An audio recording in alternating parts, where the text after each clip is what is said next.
I'm Paula Judge, VP Talent at Venture Capital from Accel, and I'm here to talk to you a little bit today about founding teams, because we work founding teams a lot. Are you all current MBA students? Yes? No? Yes. A couple of you are not. And are you all part of the Innovation Challenge? No. So what brought you to this class? The interesting description of brain seems to be better. It took me this good to know. Yeah, I'm doing a capstone project where there's like a founder in our class, and then we have a team that works on the venture for the year. Oh, great. And we already have our team, but I feel like I could always learn more, and this is like kind of applicable at work and everywhere else. Yeah, for sure. Oh, it's pretty foundational. Whether you found a company or not, being able to pull a team together is important. So a little bit about what we'll talk about today. So I'll spend some time on my background, kind of how I got to where I am today. Something that my colleague and I like to call GARP. I'll describe it later. The comments are really, there's going to be a lot that's focused on the initial team, right? So the founding team, I am going to talk about general recruiting principles, but like why you would have a founding team as opposed to founding a business by yourself. Then we're going to talk about how to plan and how to recruit, really for an early team. All these principles are broad, but you'll hear the context around the founding team, and then we'll come to a conclusion. Does that sound good? Sound like what you were expecting for today? Yep. Great. Okay. Let's see, I think I have a comment before. No. You'll have to forgive me. I've only done this lecture virtually, and it was very one way the last 2 years. And so I tried to mix it up a little bit to get some engagement. So hopefully we can have a dynamic discussion. And if you have questions as we're going along, please feel free to raise your hand. So I thought I'd start by telling you a little bit about my story and how I got to where I am today. Because my work in talent, especially in venture and technology talent, was not predetermined at the outset. I was born and raised in Hull, Massachusetts. Anybody from the Northeast? Anyone? No? Very, very small town. I was just earlier this afternoon at the History Board of Advisors meeting, and we were commenting how the chair of the history department has a class of history students that was larger than my entire high school. So I came from a very small place. But it was my dream always to go to UCLA, and I'm a product of public education all the way through Hull High School. I got my BA in history here at UCLA, probably before most of you were born, so I'm not going to tell you when. And then I spent time at Trinity College in Dublin on the Education Abroad program. It's amazing. And so I left undergrad, like a lot of people do undergrad, with a business or with a liberal arts degree. No clue what I wanted to do, but I loved the performing arts. I was a really bad musician myself. So I decided I would go into arts and nonprofit management and sort of, make an impact on the world and change the world. It was very idealistic, maybe a little bit more world weary now. It was also what I knew. My dad was a college professor. My sister worked in the arts. My sister was a nurse. Like, we knew service. I knew service jobs. And so I got into nonprofit arts administration. I eventually landed in San Francisco, and I worked at San Francisco Ballet, California College of the Arts, primarily raising money, development, corporate development, really, like grant writing, that sort of thing. And I loved the work. It was wonderful to work in the performing arts. Eventually, I navigated over to an organization called TWIGO, which was a diversity program. Has anyone heard of it? I think they used to partner with Anderson, but I don't know if they do anymore. It's a diversity program at the MBA level, partners with a lot of business schools, and then we help students to find roles in financial services, in the financial services industry. And it was there at the TWIGO organization where, for the first time in my life, and I'm well into my career by this point, I want to let you know, this is not like a couple of years. This is like double-digit number of years. I'm well into my career doing nonprofit, and I started working with Goldman Sachs and Merrill Lynch and Morgan Stanley and businesses, and I learned something about myself late in my career, and that was that business is fascinating. I was so interested in how business got done and how, profit as a motive, because I'd never been in a business where profit was a motive. And I was also in the Bay Area, and I was working in tech, and I was getting to know like tech investment bankers and those kinds of people. And I thought, how do I get into that? Like, how do I take all this stuff that I've done and transition to a career in the private sector, specifically in tech? And it was a bit of a journey to get there. But what I realized was that I worked with a lot of people at these big banks who were recruiters. And as I got to know the recruiters, I talk to them about their jobs. We talk about my jobs. We kind of do activities and programs and events together. Eventually, I realized you do exactly the same thing that I do. I just do it in a different context. And so with that, I realized I could get into the private sector and probably tech, and I could be a recruiter and learn how to do that. So I did that, and through some of the things we're going to talk about in this discussion today, I ended up landing a job as an executive recruiter at this big global retained executive search firm called Hybrid and Struggles. They did like VP sales and head of product and CFO searches for HPs and Dells and Starbucks of the world. And I learned this craft of executive search, this craft of recruiting, and I learned about talent, and I learned how companies think about talent, right? And I learned how to build relationships with people, and I learned to a certain extent how to matchmake, but it's not really matchmaking. That recruiting and talent, like people are like, oh, you're a matchmaker. Not really, because that's not exactly what we're trying to do. It's more like business development and partnerships. It's more long-term relationship building and taking advantage of opportunities over time and making really good connections when the time is right. So I did that for a long time, and I eventually started to think it might be interesting to do that inside of a company, right? A consultant from the outside. Lots of people that have, anyone been a consultant before? So it's fun to consult, right? But don't you ever wonder like what happens after the consulting project? Yeah.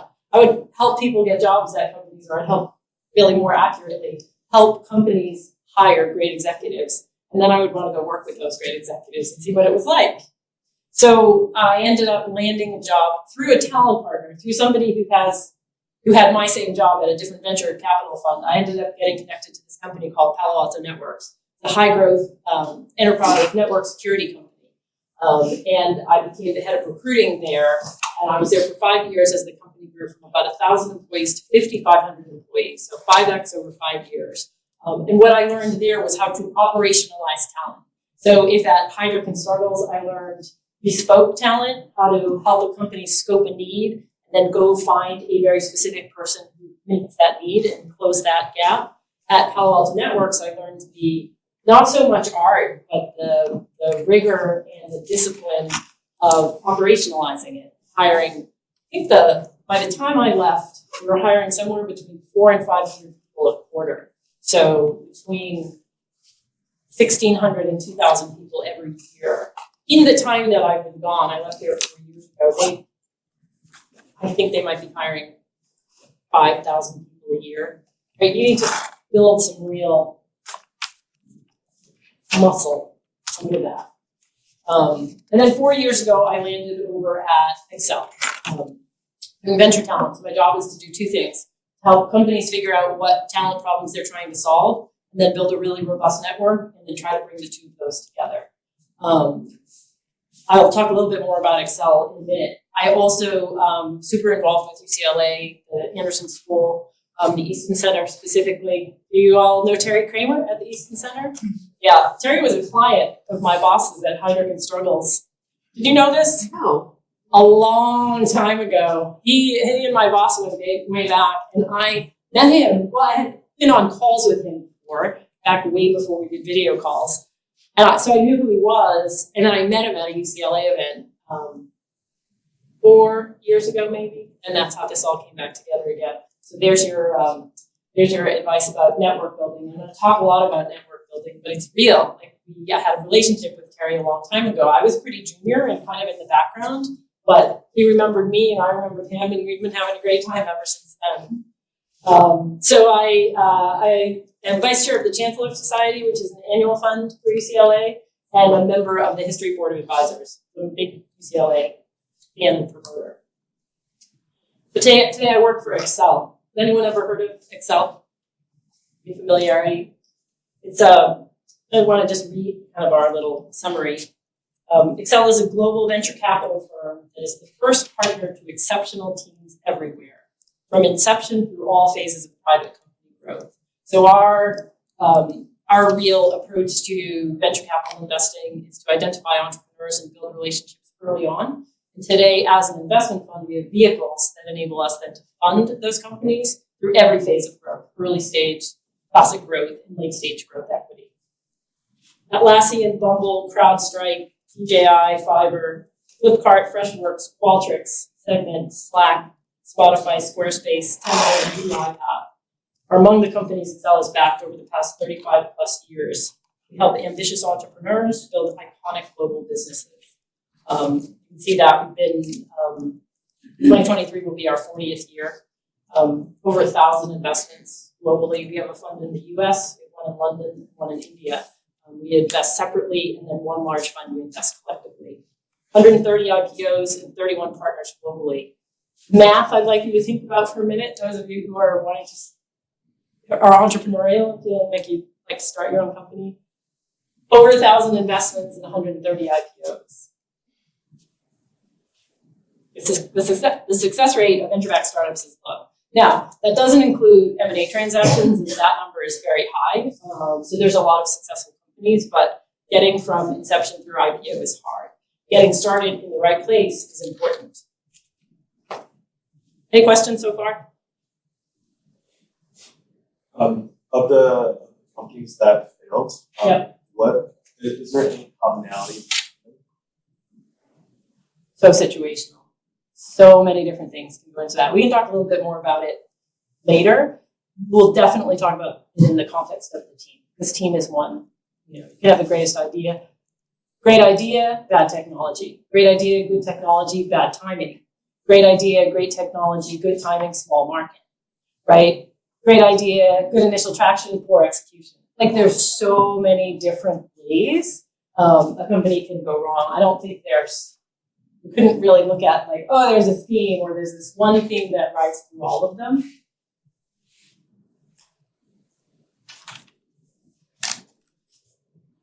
I love this quote from Jim Collins because it's really simple, right? It's not just people who are an organization's greatest asset. It's the right people. He likes to say, first get the people on the bus and then figure out where you're going. We'll return to that later when we talk about the concept of a founder or founding team, right? It isn't like, oh, here's the problem I'm going to solve and here's how I'm going to do it. Now I'll go build my team. It's, let's get the right people in the room and figure out where we're going. The question, of course, is how? Like, how do you find the right people? How do you know who's right? We'll talk a little bit about that tonight, this evening. There's a founder and CPO that I follow from time to time. His quote is, founders often get drawn to the wrong people for the wrong reasons at the wrong time. It's very easy to really overthink and overreach with talent. And so what we'll talk about is how to build that plan to get there. So we'll start with that plan. So my colleague and I like to talk about GARP, generally accepted recruiting principles. Have any of you done recruiting or a lot of hiring so far in the past? Any of you? A little bit? How'd it go? It's hard. Yeah, it's really hard. How'd it go? I made one really bad hire that is like, I'm not laughing at you. I mean, here's the thing, like, people seem to think like, you hear like, people are the most important thing at our company. But we are gonna underinvest in HR and recruiting, and we're not gonna put any process in place, and we're gonna let you all go figure it out by yourself. It's also the trickiest thing in a company, right? So generally accepted recruiting principles. I'm only gonna talk about two today. There are a few. But the first one I'm gonna talk about is the most important one in my life. This is the thing. I've learned in my life that I'm not like the visionary and creative. I'm the person who works with visionaries and creatives and helps get their stuff done, right? I'm an action-oriented, figure out how to get from A to Z and all the different things you need to do in the middle. That's why I love talent, because talent is squishy and messy, but recruiting and hiring, it's a process. There is an actual set of steps that you need to go through in order to do it effectively. And if you don't go through those steps, it won't be effective, right? It is so easy to make a bad hire. It's so hard to make a good hire. We have a company called Searchlight. It's in the HR tech space. And their tagline is, trusting your gut is not a talent strategy. And it's really true. And people trust their gut all the time. Oh, how do I hire? I go with my gut. And what does your gut know about what you're doing? I'm not going to spend a lot of time talking about that, but what I do want to talk about is hiring is a process and recruiting is a skill. And it's a skill that you can learn and develop over time and you can get better at it. And if you work on that muscle at the very beginning, then you can apply this muscle to wherever you are. If you're a hiring manager inside of a mid-cap tech company, if you're a founder looking for your co-founder or your early team, or if you're the SVP of sales at a large, multi-billion-dollar global enterprise, you want to have a process and a discipline in place, and you want to get good at it. The thing we tell co-founders all the time is after they found their company, raise venture capital, your job becomes hiring. Right? You think your job is sell, you think your job is build a product, your job actually becomes hiring. It becomes a really full-time job. If you get good at it at the beginning, it's key to successful business.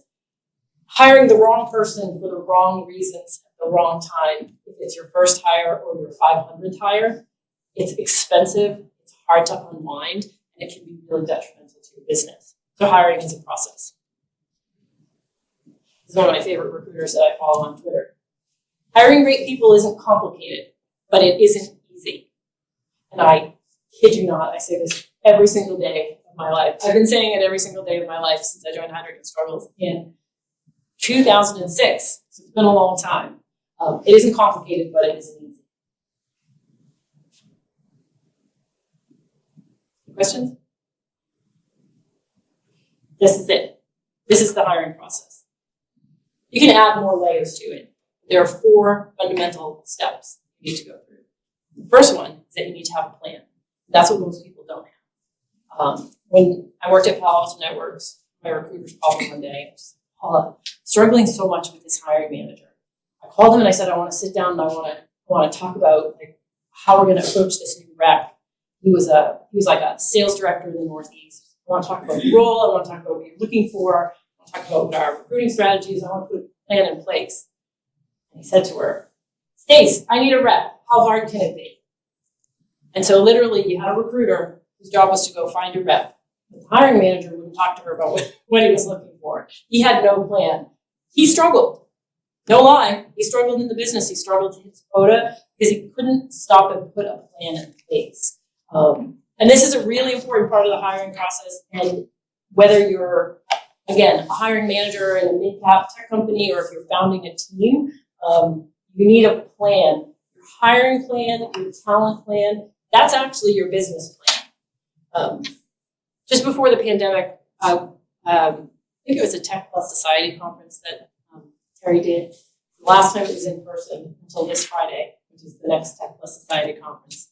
And it was about innovation, and Terry had a bunch of people come in and talk. Someone from Toyota came in, a professor came in, and I think there were a lot of executive MBAs, fully employed MBAs in the room, and everybody talked about innovation, they talked about business plans, and I came in last. I said, okay, all of you have a business strategy. How many of you in this room have ever included one talent or one HR person in your business strategy planning meetings? Nobody in the room had ever put together a business plan that also included people. And I'm not entirely sure how a business plan gets done. They think it gets done by the people who go and execute it. And so your talent plan, your hiring plan, that is your business plan. So you always have to think about who is going to be doing this work and involve your people at the front of it.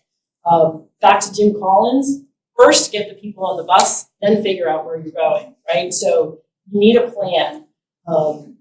I typically recommend to founders when they become very anxious, they're in a big fat hurry, they need to get sales going. Oh my God, I need to hire head of sales.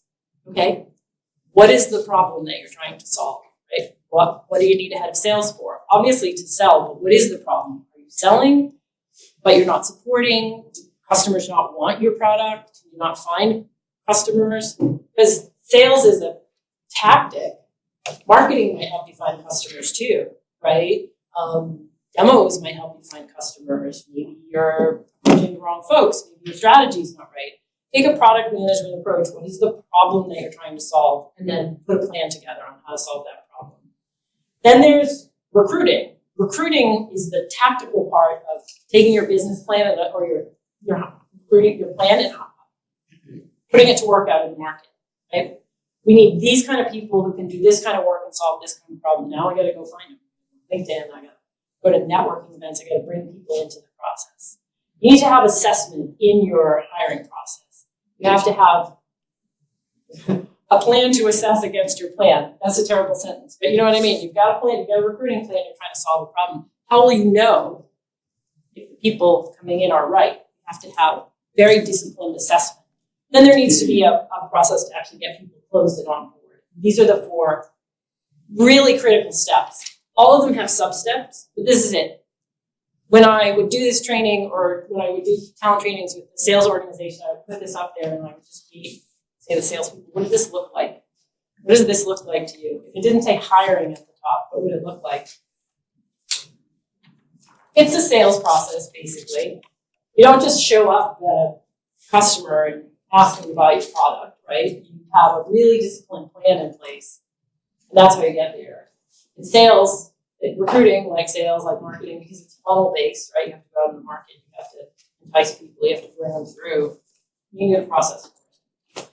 So that's the generally accepted recruiting principle number 1, which is hiring is a process. And if you don't work the process, it's very easy to make mistakes. For those of you who've done hiring in the past, did you have much of a process in place? Like, did you have a lot of guidance on how to go about it? I didn't have a lot of guidance, but I put together what I thought was a very robust process. And it for one individual was really difficult. And it was still hard. It's still hard. It is. It's hard. Yeah. It also turns out that the tricky thing about this process is in the middle, it's not a product. It's a person. And they have ideas of their own. Right? So that's generally accepted recruiting principle number 1. The second one is that unicorns don't exist. You see a lot of founders, you see a lot of people very much overcomplicate the world of recruiting. I need a product manager who went to this school and worked at this company and also understands sales and understands early stage companies and understands late stage companies and understands enterprise clients and understands PLG, and I need somebody who do all of these things and then also wants to come and work for me. That's, first of all, that's like 3 people. And second of all, that's kind of a unicorn. And so if you start with this whole like, I need this person who can do all these things and come in and be a 10Xer in my company, you're starting in the wrong place, right? If you Google 10Xer anyhow, most of the results you get are pretty much fluff. Again, when I come back to the context of this is focused on building an early team. One of the concepts you want to think about is where are we today? Where are we trying to get to tomorrow? Like, what's the next step in your company, right? In your project, your vision. What's the next step? And in that next step, you scope out the people who can help you do it. Because once you get to the next step, right? We talk to founders around, once you get from Series A to Series B, or from Series B to Series C, your company is going to look really different than it did in the past. Your needs are going to be different. Your talent needs are going to be different. Talent evolves. So focus on getting somebody who can get you to the next step, right? Not the IPO. You're an early stage company. You're a Series D or E or F company. You need folks who can take you to the IPO. But they look very different from people you hire early on. So instead of saying, I need this person who's going to be the savior of my company, the be all and the end all, go back to like, what's the problem I'm trying to solve? We need some demand gen because we're not seeing a lot of leads come in. And we think customers like our product, but we need to get a funnel going. So hire a demand gen marketer instead of a CMO. See what I mean? The unicorning of it, overthinking this can cause more problems than it actually solves. And the way we see that play out is a very early stage company, for example, might decide to hire a CMO or a CFO or somebody who's really scaled out and has done a lot. And when you join a 60-person company with $2.5 million in revenue, there's not the same kind of work to do. And so we see these late, like C-level execs end up leaving because the company wasn't actually ready for that kind of hire. So really thinking about like what's the problem we're trying to solve, what's the skill set we need, and then where is that resident in someone, and then what will the company look like if we get there? Because once you get there, then it looks very different. Okay, so we're going to go into like the co-founder section of this. So any questions about that? Because I'm really covering like a lot of content on recruiting in a really short period of time. You want to pause and talk about anything else a little more deeply? The last point that you mentioned about recruiting for the next step. Yep. The counter argument that I can think of is that if I'm planning only for the next step, Yep. I might be limiting the scope of this, the value add that a potential candidate could be, right? If that person has more skills, then maybe whatever I've imagined as step 2, Yep. that person could take me to 3 or 4. Yep. So why shouldn't we do that? You can do that, and I'm not suggesting that you shouldn't do that.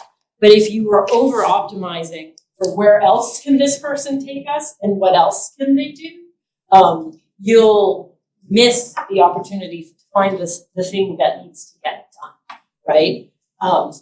We see it playing out right now. We've got a very early company in an interesting space with a lot of traction and a lot of visibility. So they want a quote brand name CMO, right? Okay, well, companies, they're very much bleeding edge tech, really interesting consumer base. They have a lot of visibility. Do you know how many people they have in their marketing organization? 3. So they want the CMO of Converse or the CMO of Bumble to come and be their CMO because they're thinking about where they're trying to get to, as opposed to there's no marketing technology, there's one product marketer, there's one demand gen, and there's one brand person. What they need is a VP of marketing, right? So I'm not saying only hire the person who can take you one step. I'm saying hire the person that can do what you need to have done, right? If they're really great, they can probably do more than that. But don't over-optimize for the unicorn, especially when a company is early. Over-optimize for the people who can come in and do the dirty work, because it's really hard. Any other questions? Okay, so I wanted to talk a little bit about why you would work with a co-founder. I want to answer the question why as well, because you're building a plan, put your team together. Well, part of my team will include a co-founder. Part of your plan is answering why. Why do I need it? Any of you thinking you'd like to start your own company at some point? Cool. Awesome. Why do you think you would work with a co-founder? What do you think the benefits are of working with a co-founder? More diverse skill set. More diverse skill set. Of thought or skill set. Yeah. Mm-hmm. For sure. What else? Well, just expanding on that, but somebody who would like to be the CTO recently approached me because he's like computer science PhD, very technical, has the product already, but wants somebody with the business backgrounds, with non-technical co-founder is what he's looking for. And so basically, different variety of skill sets, emphasizing. Tech plus sales or technical skills plus go-to-market skills or operational skills. Different network. Yeah, more diverse skill set, different network for sure. I think the ability to have someone focus on what they're good at. Our current founder right now has her hands in like everything, and it's not the best use of her time. So I think being like, I don't touch that, and you as a co-founder can own that part. Yeah. People, and especially having people own what they're good at, as opposed to try to own everything. Yeah, I'm going to try to get to everybody, Michael. I think for co-founders, like, having someone that you respect and trust, bounce off ideas off of them. Yeah, 100%. I probably wouldn't go too technical. Like, it's very early stage if you just have a co-founder. It's like you're kind of wearing all the hats. Yep. So it's general. Validating your ideas and bringing new perspectives into the conversation from someone who you can trust. Yep. And also has the skill set to do it. It's like a combination of all yours. Yeah. Validating your ideas, maybe questioning your ideas. Exactly. Right? So, excellent. Just covered a bunch of the presentation for me. I gotta read notes on this once I get it right. But there are very practical reasons to have a co-founder. According to the an article in TechCrunch, so I don't think TechCrunch did the research, but they quoted the research, talked about many factors going into a successful startup. You need a functioning product, you need a reasonably sized total addressable market, you need financing, you need a viable business model, you need sales and marketing. The question about why companies fail, I mean, any of these can go wrong and a company can fail. However, finding the right team, specifically the right co-founder or co-founders, is a crucial first step. Of those that have failed, 23% of startups said not having the right founding team contributed to their failure. Right? So not having the right founding team on board. And then, according to Startup Genome, startups will raise 30% more investment capital, grow their customer base 3 times as fast, and will be less likely to scale too quickly. It's clear that 2 fully invested founders, 2 or more, are greater than the sum of their parts. I think that last point is a really interesting one in today's environment, right? They'll be less likely to grow too quickly. That's what we saw over the last, now we're well into the correction. But last year, I mean, companies were growing at an alarming rate, right? Full of fresh capital, giant rounds of funding. Thank you, Tiger. Giant rounds of funding. Companies were hiring hundreds of people, small companies scaling up really quickly. Not enough for them to do all, maybe not just not enough for people to do, but like roles that weren't well scoped out. You talked about a founder having their hands in everything, but what happens in a company that grows too quickly is you have data science teams in every organization, and you have IT teams in every organization, and you have marketing teams in every organization, right? Because you build all your, like, oh, I have this money to hire, I'm going to hire my own analytics team. I don't want to use that analytic, right? Companies grow too quickly, and they become really messy, and they lose focus. So having a founding team tends to balance you out a bit. And then I think on this slide, you all covered almost all of it. Productivity. 2 people can get more done than 1. 3 people can get more done than 2 if you're coordinated. Accomplish more, especially if you have those complementary skills. We very much like to see founding teams that have complementary skills. Technical coder, go-to-market person, technical or product-oriented person, operational person, right? Somebody who knows how to build and scale the company, can run all the enabling functions, knows how to tie together things. More brainstorming power, right? You're not on your own in a room coding. The ability to collaborate, the ability to divide and conquer. So the productivity part of really, getting out the gate is increased by having a co-founder. There's also moral support, though. Building a company turns out lonely and hard. You read lots of press about founders who raised a lot of money and did great things and had great exits. But the reality is it's a grind, and it's a really long and a really hard grind. I talked about some of Accel's wins, at the beginning. You have to think about, like, the typical life cycle of any investment in our portfolio is 10 years. That's the life of the fund. So from the time we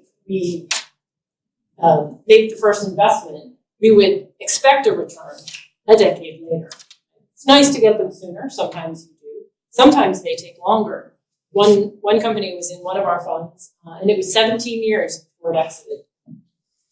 So it's a long game, and you need moral support, somebody that you can lean on, balance each other out, and you said like collaborate, share ideas, but also question your ideas. Right? You need a reality check. You raise a bunch of venture capital money, and then look at how much money we have. We must be good. You need somebody who can say, "Well, you're not good yet." Right? Let's balance that out a little bit. And then there's pattern matching to success. A lot of iconic companies out there, a lot of companies we think of today associated with one person actually had co-founders. Can you think of famous co-founding teams?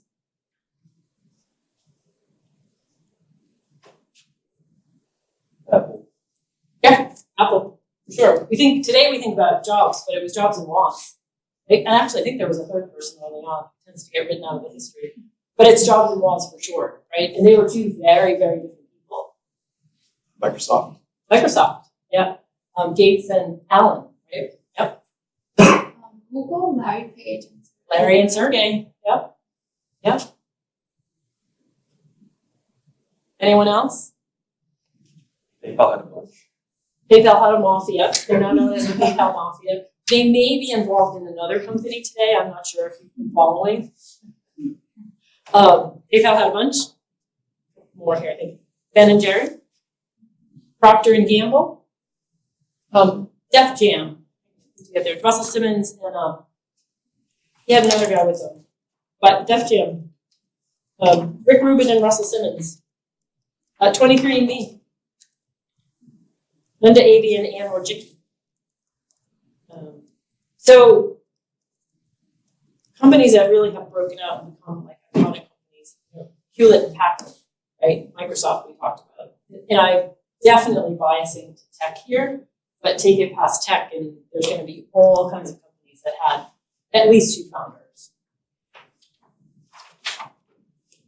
So we have to do more for time. But I wanted to talk a little bit now about like how do you find a founder? Is that relevant for you all right now? Like talking about how to find a founder? The principles are not dissimilar to I find somebody, but I'm not going to talk about it in the context of like recruiting for a head of marketing, more so for each of you to recruit a founder. So now we're in the phase of we're into like plan and recruit. Okay? So we talked about this a little bit, but I wanted to dig a little bit more deeply into how why co-founder, right? So what do you get by having a co-founder? Why is it better? But then what parts need to be complementary and what part needs to be like 100% alignment? That's how I think about it, right? So you start by thinking about yourself, right? Like you got to operate with the assumption that you've got some idea for a company, you want to go find a founder, or you're getting things going, you want to go find a founder or fill out your founding team. So what are you bringing to the table? And what do you think you're going to need in that? So map that out a little bit, scoop it up, a little matrix. Your skills for sure, right? But also like your personality. What kind of person are you? Introverted? Are you extroverted? Are you quiet? Are you gregarious? Do you tend to like think first and act later? Or are you an act first and think later kind of person? Right? How do you process information? How do you work? Because you can think about balancing yourself in that way as well. There's lots of different ways I think to bring diversity to the table. You can also think about like, is it 3 of my friends and we need to add some diversity to that because we're all women or we're all men or we're all from the same sorority, or do you know what I mean? Like think about what you're bringing and then what will complement that. What will really complement that? I mean, you can also complementarity can come in the form of background and in the form of experience as well. Maybe I was in a big company. I find somebody who's been in a small company already because they would sort of understand how these early days things tend to work. When you talk about complementarity, are you talking about someone that has the other type of skills or the other types of personalities? Like, and if so, like how would that work? Like what if you clash? Like, even though they're like they complement you and they like round you out, maybe like won't really work well with that because they're not. So that brings us to the 100% alignment style. And all at the bottom there, I have work style, right? So you want to think about, and when I say complementarity too, I think now I'm listening to what I'm saying and I feel like I'm saying, if it's white, do black, right? If it's up, do down. And that's not exactly what I mean. What I mean is, don't hire your twin, right? Don't hire that, or don't look for that person who is exactly like you. So maybe you're slightly introverted and they're slightly extroverted. You know what I mean? So I'm not saying it has to be your polar opposite, but having that diversity of thought and a little bit of dynamic tension, the good tension, right? And that you're not exactly the same is what really goes into more successful, or it's a factor in building a more successful founding team. Does that make sense? But you have to be aligned on things, and part of being aligned on things means you have to talk about this stuff up front, right? So your ethics and values, have to 100% align. So you really want to understand yourself. What do I value? What's really important to me in a relationship? Communication style, communication frequency. You have to have a level of trust. And it's hard to trust somebody that you don't know.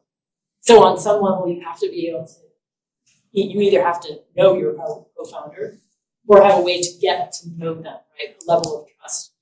If you're talking about founding a company, but even if you're hiring somebody to come and work at your company, there has to be a level of commitment, right? I am agreeing to come in and do this work in this period of time, right? There has to be a level of commitment.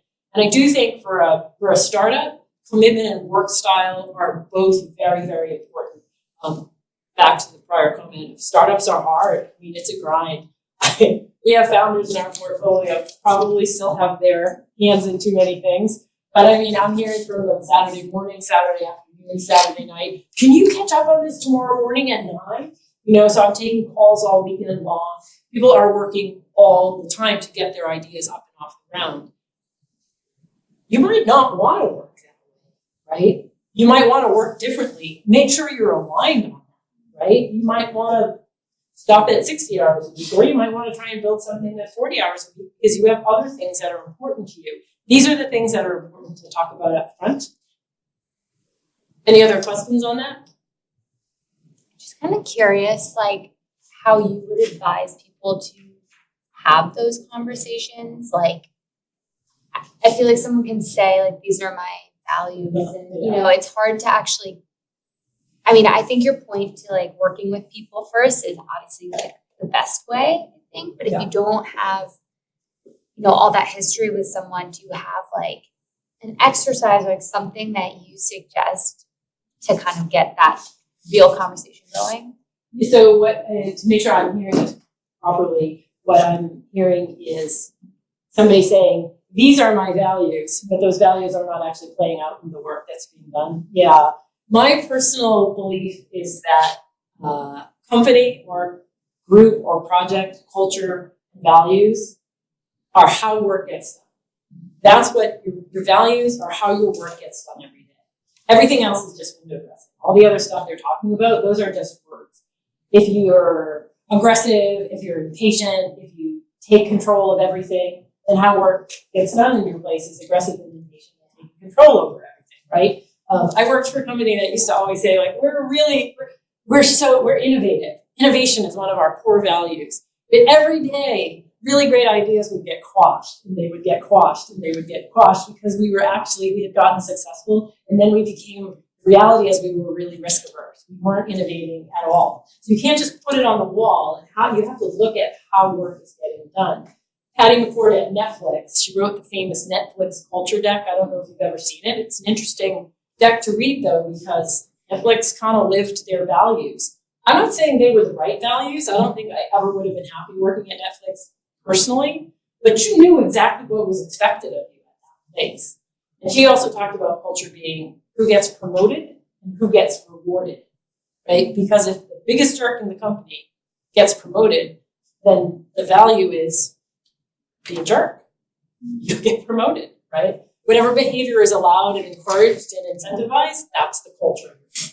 So your question is, what do I do about it, right?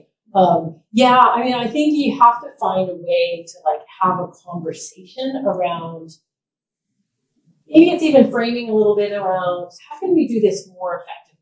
Or this doesn't feel super effective to me. Let's take a step back and let's talk about how we can do it differently. Because it feels like maybe some reframing needs to take place among the team. It can be hard to do. We can talk offline a bit about like brainstorming how to do that. But it feels like maybe it's time. That was helpful. Thank you. Just kind of building on Michael's question, how do you actually assess someone's ethics and values? Because they could say, even if you give them hypothetical scenarios or like give me examples from the past and like that, but maybe they haven't been put under that level of pressure before, and when they're in that situation, they might actually act differently than they have in the past. So how would you assess? So a couple of things. I think you're right. I think you can ask questions, and you can ask questions in certain ways to elicit as much clarity as you can, but if you ask somebody, where would you rate yourself on the ethics scale? I mean, who's not going to say 10, right? Who's not going to say that? So there are questions that you can ask. There are ways you can probe, right? And this gets into the recruiting part, which I didn't plan to go deeply into, but there are ways you can frame questions and there are ways you can peel back the layers around. Tell me about a time when you faced an ethical dilemma in your class, your job, or whatever. What was the dilemma, right? What happened? How did it come about? Where did you sit in that dilemma? What did you do? What did you not do, right? You drill down into it. And you can also ask people, like, would you do something differently? And do you feel good about that, right? Like, you can really drill in. And that's important to hear what they have to say, right? But that's one point of view, especially around ethics and values, right? The way you get to the answer on ethics and values is you triangulate, right? People, like I can say to you, ethics are the strongest, and these are the values that I hold dear, but who cares? What you really want to talk to is people who know me and people who have worked with me. So referencing gets a bad rap, but referencing is critical, right? Talking to people who know and who worked with that person in that same boiler room situation, right? In periods of stress, because when do your ethics and values get tested? In periods of stress, in periods of like time crunches, right? In periods of like, the temptation, right? So you need to go and find people who knew that person and talk to them and ask them the same questions that you've asked the candidate, the potential employee, and all of that. And then I think as a founder, finding time to actually do a project with somebody, work on it with them together, right? Take the time to scope out some small project and work on it together and see how it goes and see if you like each other's working styles and see if it's, if there truly is collaboration or if the collaboration is, here's all the ideas that I put into the Google Doc, let's get started on them, right? Here, I sent this document out for us to collaborate. Now, who wants to act on all the ideas I put in, right? Like, set up a project and work on something together. I have a comment and then a question that's kind of building on that. So as I had just mentioned, the person who was looking for a co-founder is a PhD student, and so he's a TA. And so to meet up with him, I met up after the class that he was TAing, but I sat in for a little bit at the end of it because I felt like that would give a good insight into his ethics and values, especially in a position of power, how he treats his students. And so that was super insightful. And he was great. He was a great TA. And I asked one of the students as they were leaving, what do you think of your TA? But I have a question, and similar, so going out, for example, to dinner and just being for lunch and observing how they treat waiters. And also I've heard of, I think it was somebody who is a top executive at a company, and they would purposefully pay extra for the waiter to bring the wrong order and then see how their applicant reacted to that. If they're kind and able to still be assertive and that sort of thing. So I'm curious if there's anything else kind of along those lines, or that's an interesting little tactic, I guess. I should probably digest on that. I mean, I feel like it probably that works for that person. Right. I don't like the idea of tests personally. Yeah. Because I think they can go wrong. You know what I mean? They can just go wrong. I think it's having a conversation and making sure you are comfortable probing, right? These are probing questions, lots of peeling back the layers. That's part of what effective recruiting is to any effective interview. Like a good journalist, right? Not the good journalist who asks the softball question and walks away, but the journalist who keeps going and keeps going and keeps going. That's what you want to do when you're delving into ethics and values and how do you work and those kinds of questions. You want to be able to ask those same questions. I think the other thing that's really important, though, is say you do decide to launch a little project together. If you see something that makes you uncomfortable, talk about it. Talk about it right then and right there. Because guess what? Founding a company, having a founding team, long-term relationship, LTR. You're going to have ups and you're going to have downs. And so navigating through that and learning how to do that, navigating at the very beginning, it makes you a better colleague, it makes you a better co-founder, it makes you a better manager and leader of people over time, but it also really helps you to mature because taking the hard thing and putting it out and then talking about it, one, takes the power away from the thing, but it also just makes you so much better at doing that over time. It turns out there are so many tricky situations that you face, and instead of going down inside and building up a little resentment and then you get a little passive aggressive, I'm talking about myself, by the way, thinking through my history of like when I was younger and couldn't speak up and couldn't articulate this stuff. So I think if you see things that make you uncomfortable, put them out on the table and talk about it and try to resolve them. And if you can resolve them, that's great. You've done great things for your relationship. And if you can't, you learn, right? You learn whether or not it's killer or not. Yeah, we haven't even talked about where to find your co-founder yet. The plan part, like there's a lot of work to do up front. There's a lot of work to do up front when you're just going to go hire somebody to come and work for you, somebody to join the team. There's a lot of work to do up front on the founder side. Any other questions here? I recommend, I didn't put one in the presentation this time, but I recommend, because I like structure and I like process, do a matrix, right? Think about yourself, really, do the work on yourself and figure out who you are, and then you'll have a sense of what kinds of people can complement you or add to you. And maybe your founding team isn't 2, maybe it's 3.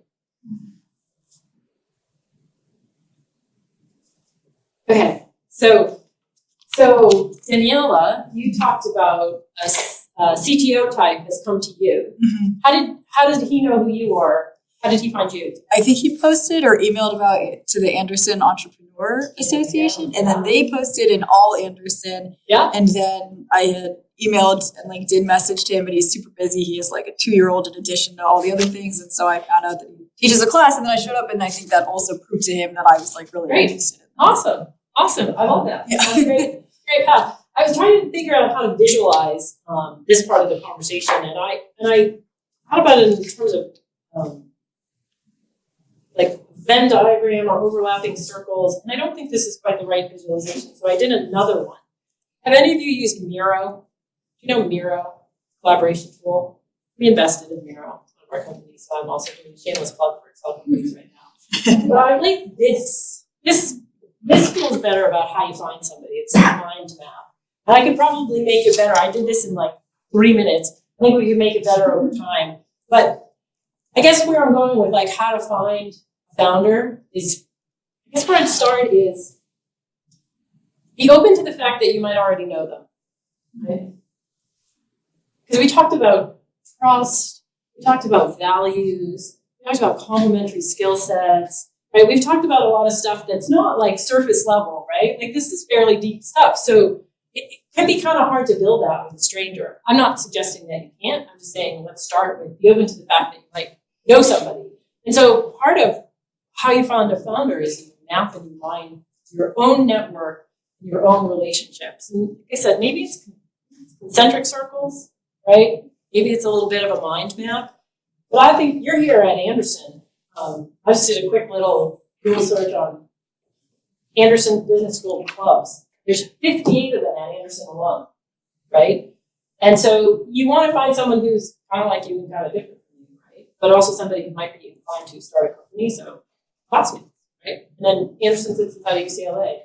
And the Innovation Challenge, I think, takes place across different schools, right? So really thinking about like, who do I know, what's my network, or who are the people that I'm connected with?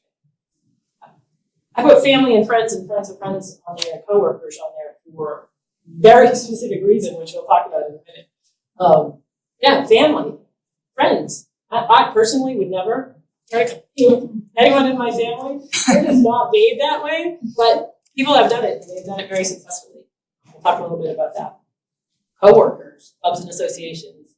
I said Google because as I was kind of revising this presentation to do it in person, one thing I've never done is like just see what kind of online resources are out there. How do I find a co-founder in Google finished for my startup for me? And there's like a million resources out there. That's how I found YC Founder Match. Are you guys familiar with YC, Y Combinator? It's an incubator. They have a tool called Founder Match. You can go sign up for it, put in your requirements. Doesn't mean you don't have to do the work, right? Of getting to know them, alignment, values, etc. Yeah. And then there's a thing, it's known as founder dating, right? And somebody's got an idea and they're thinking about funding. want to get going on it, you go founder dating, you go meet people. So there's figuring out what your network looks like, and then there's doing the actual work to map and line it.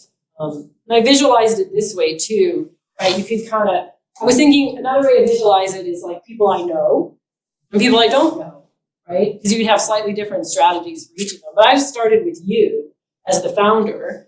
You've got friends, family, founder matching programs. I threw 3 of them in there. There's lots of them. Basic research, Google, LinkedIn, but also Reddit, Twitter. If you're interested in starting a company, follow founders on Twitter, follow venture capitalists on Twitter. There's all kinds of advice out there that are interesting.